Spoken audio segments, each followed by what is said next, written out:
నమస్తే అండి. ఈ వీడియోలో మనం ప్రోటోజోవా క్లాసిఫికేషన్ డిస్కస్ చేయబోతూ ఉన్నాం. ప్రోటోజోవా అనేటువంటిది ఏకకణ జీవుల సముదాయము, సూక్ష్మజీవులు.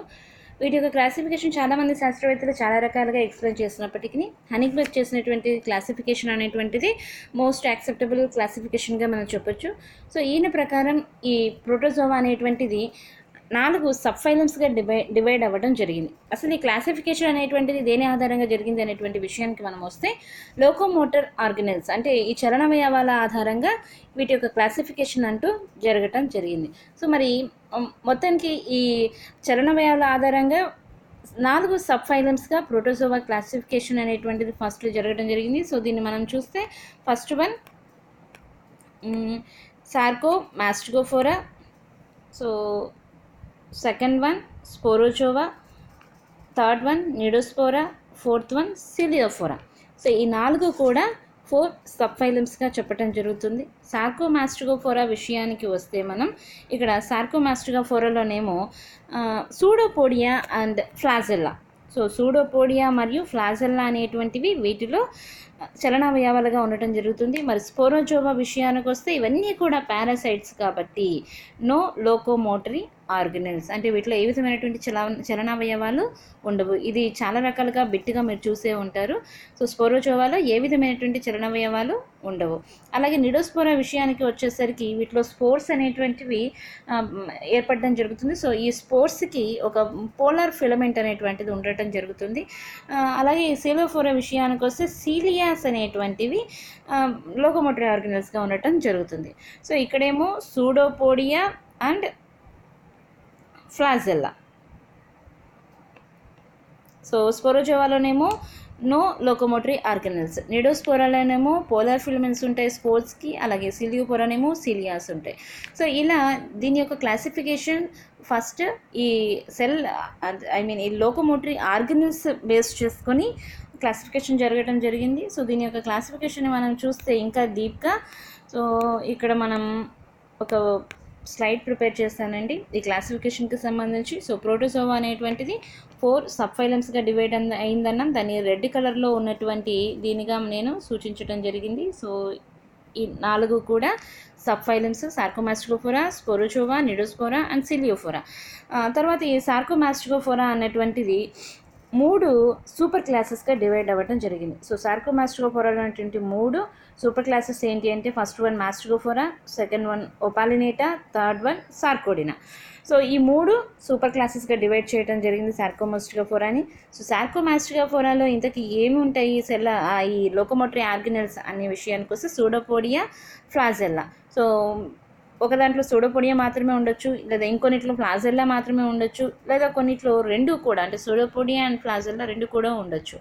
సో ఇక్కడ మాస్టిగోఫోరా విషయానికి వస్తే మాస్టిగోఫోరా అనేటువంటిది మళ్ళీ 2 క్లాసెస్గా డివైడ్ అవ్వడం జరిగింది, ఫైటోమాస్టిగోఫోరా అండ్ జూమాస్టిగోఫోరా. సో నేను రాయడానికి స్పేస్ తక్కువ వస్తుందని చెప్పి ఇలా ఫైటోజూ అని రాశానండి. So Phytomastigophora and జూమాస్టిగోఫోరా.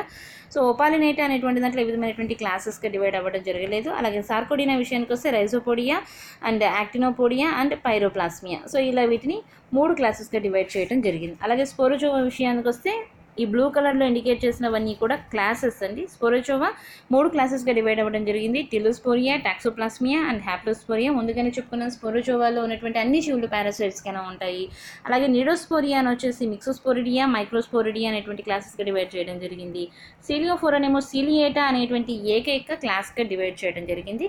మరి ఈ సిలియేటాలో 4 సబ్ క్లాసెస్ అనేటువంటివి ఉండటం చూడొచ్చు. సో ఫస్ట్ వన్ వచ్చేసి holotricha, second one peritricha, third one suctoria and fourth one spirotricha. So సిలియేటాలో సిలియాస్ అనేటువంటివి చలనావయవాలుగా ఉండటం జరుగుతుంది. సో ఇలా ఈ చలనావయవాలను బేస్ చేసుకుని ప్రోటోజోవా క్లాసిఫికేషన్ అంటూ జరగటం మనం చూడొచ్చు. సో వీటి గురించి కొంచెం బ్రీఫ్గా మనం డిస్కస్ చేద్దాం.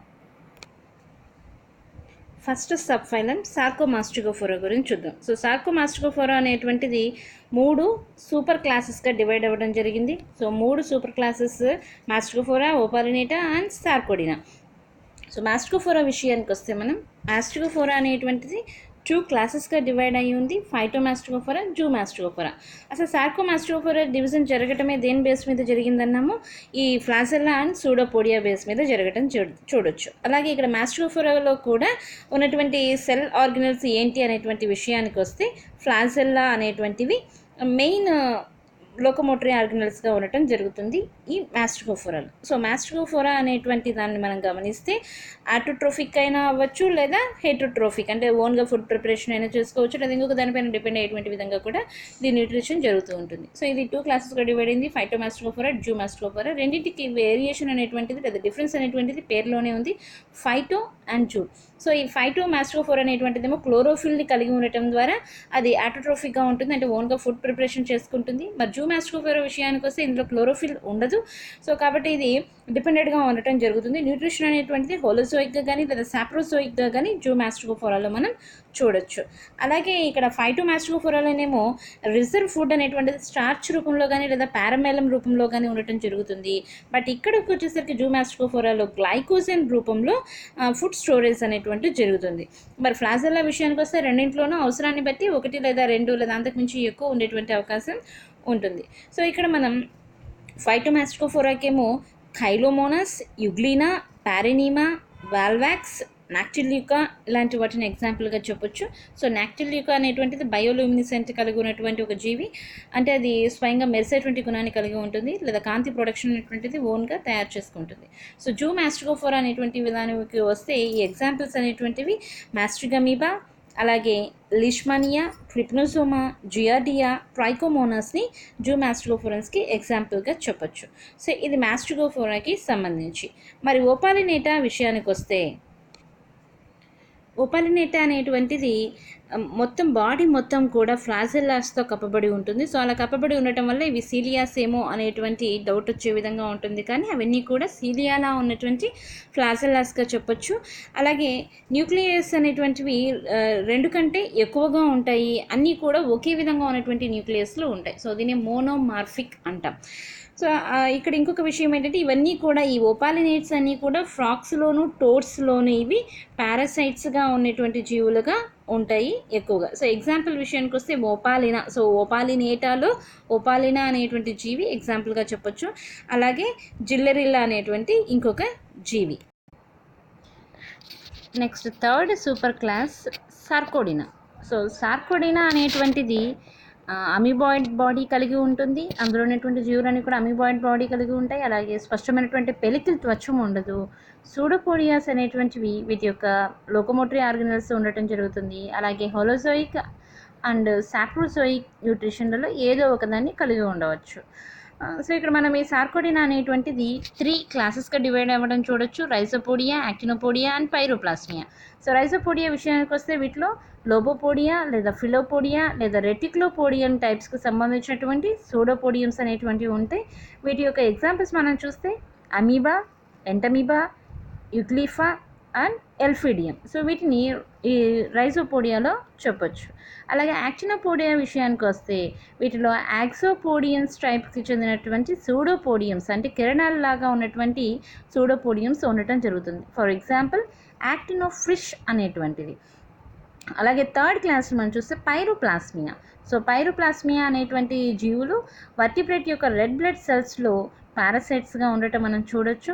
సో ఫర్ ఎగ్జాంపుల్ దీనికి బెబేసియా అనేటువంటి దాన్ని చెప్తాం, దీన్ని స్పోరోజోవాలో చేర్చడం జరిగింది, కానీ వీటిలో స్పోర్స్ ఫార్మేషన్ లేదు కాబట్టి దీన్ని ఈ సార్కోడినాలోనే ఒక థర్డ్ క్లాస్లో ఉంచడం జరుగుతుంది, క్లాస్లో సార్కోడినాలో. సో ఇదంతా కూడా ఈ సార్కోమాస్టిగోఫోరాకి సంబంధించి. సో సార్కోమాస్టిగోఫోరా అనగానే ఇందులో ఫ్లాజెల్లాస్ లేదా సూడోపోడియమ్స్ అనేటువంటిది లోకోమోటరీ ఆర్గనల్స్ ఉండటం జరుగుతుంది. సో దాన్ని బేస్ చేసుకుని మాస్టిగోఫోరా, ఓపాలినేటా, సార్కోడినా అనేటువంటి సూపర్ క్లాసెస్గా డివైడ్ చేయడం మనం చూడొచ్చు. సో అలాగే నెక్స్ట్ స్లైడ్ మనం చూస్తే స్పోరోజోవా గురించి చూడాలి. సో స్పోరోజోవా అనేటువంటి దాంట్లో లోకోమోటరీ ఆర్గనల్స్ అనేటువంటివి ఉండవు, ఎందుకంటే ఇవన్నీ కూడా పారాసైట్స్ అయి ఉంటాయి. సో పారాసైట్స్ అయి ఉండటం వల్ల వీటిలో ఏ విధమైనటువంటి లోకోమోటరీ ఆర్గనల్స్ ఉండవు. అలాగే స్పోర్స్ ఫార్మేషన్ అనేటువంటిది జరుగుతుంది. సామాన్యంగా ఇవన్నీ కూడా ఎండో పారాసైట్స్గా ఉండటం చూడొచ్చు. సో ఇవి వచ్చేసి 3 క్లాసెస్గా డివైడ్ అవ్వటం చూడొచ్చు. స్టిలోస్పోరియా, టాక్సోప్లాస్మియా అండ్ హ్యాప్లోస్పోరియా. సో టీలోస్పోరియాలో ఏంటంటే పోలార్ క్యాప్సిల్స్ కానీ లేదా ఫిలమెంట్స్ కానీ ఏవి ఉండవు. స్పోర్స్ అనేటువంటివి నాక్డ్గా అంటే ఒక ఖాళీగా అంటే నగ్నంగా ఉన్నట్టుగా ఉండటం చూడొచ్చు. సో స్పోర్ట్స్లో ఏ విధమైనటువంటి పోలార్ క్యాప్సిల్స్, ఫిలమెంట్స్ ఉండవు. సో నెక్స్ట్ వన్ మన టాక్సోప్లాస్మియాలో చూస్తే ఇందులో స్పోర్స్కి సంబంధించినటువంటివి యాబ్సెంట్ అయి ఉంటాయి. అసెక్సువల్ రిప్రొడక్షన్ మాత్రమే జరుగుతుంది. ఎగ్జాంపుల్ ప్లాస్మాను చెప్పొచ్చు. అలాగే హ్యాప్లోస్పోరియా విషయంకి వస్తే హ్యాప్లోస్పోరియాలో స్పోర్స్ ప్రజెంట్ అయి ఉంటాయి. అలాగే వీటిలో అసెక్సువల్ రిప్రొడక్షన్ జరుగుతుంది. దీనికి ఇక్తియోస్పోరిడియం అనేటువంటి దాన్ని ఎగ్జాంపుల్గా చెప్పొచ్చు. సో టీలోస్పోరియాకి ఎగ్జాంపుల్గానేమో గ్రెగరీనాని లేదా మోనోసిస్టిస్ని కూడా చెప్పొచ్చు. సో ఇవన్నీ కూడా స్పోరోజోవన్స్ అన్నీ కూడా ఎండో పారాసైట్స్గా ఉండటం జరుగుతుంది. సో వీటిలో ఏ విధమైనటువంటి సెల్ ఆర్గనెల్స్ ఉండవు. సో నెక్స్ట్ మనం థర్డ్ సబ్ఫైలం చూద్దాం, నీడోస్పోరా. సో నీడోస్పోరా అనేటువంటి దాంట్లో మనం చూస్తే నీడోస్పోరాలో కూడా స్పోర్స్ ఉంటాయి, బట్ వీటికి ఈ పోలార్ ఫిలమెంట్స్ అనేటివి ఉంటాయి. సో స్పోరోజోవాకి నీడోస్పోరాకి డిఫరెన్స్ ఏంటంటే రెండిట్లోనూ స్పోర్స్ ఉండటం జరుగుతుంది. వాటిలోనేమో ఏ విధమైనటువంటి పోలార్ ఫిలమెంట్స్ ఉండవు, ఇక్కడేమో పోలార్ ఫిలమెంట్స్ ఉండటం జరుగుతుంది. సో మిక్సోస్పోరిడియా అండ్ మైక్రోస్పోరిడియా అనేటువంటి 2 క్లాసెస్గా డివైడ్ అవ్వటం మనం చూడొచ్చు. సో మిక్సోస్పోరిడియాలోనేమో చాలా న్యూక్లియస్ ఉంటాయి, న్యూక్లీ అంటాము, ఎక్కువ న్యూక్లియసెస్ ఉంటాయి. అలాగే స్పోర్స్ అనేటువంటి చాలా పెద్దగా ఉంటాయి. సో వీటిలో ఇవన్నీ కూడా మిక్సోస్పోరిడియాలన్నీ కూడా ఫిషెస్లో మోస్ట్లీ పారాసైట్స్గా ఉండటం మనం చూడొచ్చు. అలాగే మైక్రోస్పోరిడియాలనేమో స్మాల్గా ఉన్నటువంటి స్పోర్స్ మనం గమనించవచ్చు. సో అలాగే ఇవన్నీ కూడా ఇంట్రాసెల్యులర్ పారాసైట్స్గా ఉంటాయి ఆర్థ్రోపోడన్స్లో. సో ఆర్థ్రోపోడన్స్లో మరియు ఫిషెస్లో ఇంట్రాసెల్యులర్ పారాసైట్స్గా ఉండటం చూడొచ్చు. ఫర్ ఎగ్జాంపుల్ నోసిమా అనేటువంటి దాన్ని దీనికి ఎగ్జాంపుల్గా మనం చెప్పొచ్చు. So last subphylum ciliophora. So సిలియోఫోరాలో మనం సీలియాస్ అనేటువంటివి లోకోమోటరీ ఆర్గనల్స్గా ఉండటం జరుగుతుంది. ఇవి లోకోమోటరీ ఆర్గనల్స్ ఫంక్షన్స్తో పాటు అలాగే ఫీడింగ్ ఫంక్షన్ కూడా చేయటం జరుగుతుంది. అంటే ఫీడింగ్ ఆర్గనల్స్గా కూడా సిలియాస్ అనేటువంటివి పనిచేస్తూ ఉంటాయి. సో ఇక్కడ మనం ఈ సిలియాస్ అనేటువంటివి లైఫ్ మొత్తంలో ఏదో ఒక స్టేజ్లో కనిపించవచ్చు, లేదా లైఫ్ మొత్తం కూడా లైఫ్ సైకిల్ మొత్తం కూడా మనం ఈ సిలియాస్ ప్రెజెన్స్ అనేటువంటిది గమనించవచ్చు. సో న్యూక్లియస్ అనేటువంటిది 2 న్యూక్లియసెస్ ఉంటాయి. సో న్యూక్లీ అనేటువంటి 2 ఉంటాయి. సో 2 కైండ్స్ అంటున్నాం దీన్ని డైమార్ఫిక్ అంటాం. సో ఎందుకు డైమార్ఫిక్ అంటే న్యూక్లియసెస్ ఎన్ని ఉన్నప్పటికీ 2 రకాలుగా షేప్స్లలో కనిపిస్తూ ఉంటే దాన్ని డైమార్ఫిక్ అని చెప్తూ ఉంటాము. సో ఇక్కడ మనం చూస్తే డైమార్ఫిక్ అన్నప్పుడు macro nucleus and micro nucleus అనేటువంటి 2 న్యూక్లియసెస్ ఉండటం గమనించవచ్చు. సో ఫస్ట్ ఇది సిలియోఫోరా అనేటువంటిది సిలియేటా అనేటువంటి ఒక క్లాస్గా డివైడ్ అవ్వటం చూడొచ్చు. సో సిలియేటా అనేటువంటి వాటిలో లోకోమోటరీ ఆర్గనల్స్ సిలియా ఉంటాయి. సో బాడీ మొత్తం అంటే త్రూఅవుట్ ద లైఫ్ మొత్తం బాడీ అంతా కూడా లొకేట్ అయి ఉంటాయి. అలాగే జీవితాంతం కూడా ఉండటం మనం చూడొచ్చు. సో సిలియేటాలో మౌత్ అనేటువంటిది స్పష్టమైనటువంటి నోరును కలిగి ఉంటాయి. అలాగే యానల్ అపర్చర్ కూడా ఉంటుంది. సో మనం వీటి విషయానికి వస్తే ఇంకొక ముఖ్యమైన విషయం కాంట్రాక్టైల్ వెహికల్స్ ఉంటాయి. సో మెరైన్ ఆర్ పారాసైటిక్ జీవులలో కాంట్రాక్టైల్ వెహికల్స్ అనేటువంటివి ఆస్మోరెగ్యులేషన్లో హెల్ప్ఫుల్గా ఉండటం మనం చూడొచ్చు. సో యాజ్ యూజువల్ ఇక్కడ మనం 2 న్యూక్లియసెస్ ఉంటాయి. ఒకటి వన్ వచ్చేసి మ్యాక్రో న్యూక్లియస్, మైక్రో న్యూక్లియస్ రెండవది. మ్యాక్రో న్యూక్లియస్ ఏమో ఈ సెల్కి సంబంధించినటువంటి ఫిజికల్ వర్క్స్ అన్ని చూస్తూ ఉంటే, ఇంకొకటేమో జెనిటల్ అంటే ఈ రిప్రొడక్షన్లో యూజ్ అయ్యేటువంటి విధంగా మైక్రో న్యూక్లియస్ అనేటువంటిది హెల్ప్ఫుల్గా ఉంటుంది. సో ఇక్కడ మనం ఈ సిలియేటా అనేటువంటిది 4 సబ్ క్లాసెస్గా డివైడ్ అవ్వడం చూడొచ్చు. First one holotricha, peritricha, suctoria and spirotricha. So holotricha విషయానికి వస్తే బాడీ మొత్తం సిలియా అనేటువంటిది యూనిఫామ్గా స్ప్రెడ్ అయి ఉంటాయి. సో బక్కల్ సిలియా అనేటువంటివి యాబ్సెంట్ అయి ఉంటాయి. సో ఫర్ ఎగ్జాంపుల్ దీనికి మనం కాల్పోడియా అని కానీ లేదా లోబోకోనా అనేటువంటివి కానీ చెప్పొచ్చు. లేదా పారనీషియం అనేటువంటిది మనకు అందరికీ బాగా తెలిసింది, ఇది హోలోట్రైకాకి చెందినటువంటిది. సరే నెక్స్ట్ మన పెరిట్రైకా. సో పెరిట్రైకా విషయంలోకి వస్తే ఇక్కడ అడల్ట్ అనేటువంటి దాంట్లో ఏ విధమైనటువంటి సీలియాస్ కనిపించవు, ఓన్లీ బక్కల్ సీలియాస్ మాత్రమే మనం గమనించవచ్చు. ఉదాహరణకు వర్టిసెల్లా అనేటువంటిది చెప్పొచ్చు. అలాగే సక్టోరియా విషయంకి వస్తే సక్టోరియా అనేటువంటిది ఇది ససేల్ జీవితాన్ని గడుపుతూ ఉంటుంది. అంటే అది ఒక బండకో లేదా నేలకో అతుకబడి ఉన్నటువంటి జీవనాన్ని గడుపుతూ ఉంటుంది. సో వీటిలో వచ్చేసి యంగ్ వన్స్ ఏమో అంటే యవ్వన దశలో ఉన్నప్పుడేమో సీలియాస్ని కలిగి ఉంటూ ఉంటాయి. బట్ తర్వాత అవి సక్టోరియల్ టెంటికల్స్గా మారుతూ ఉంటాయి.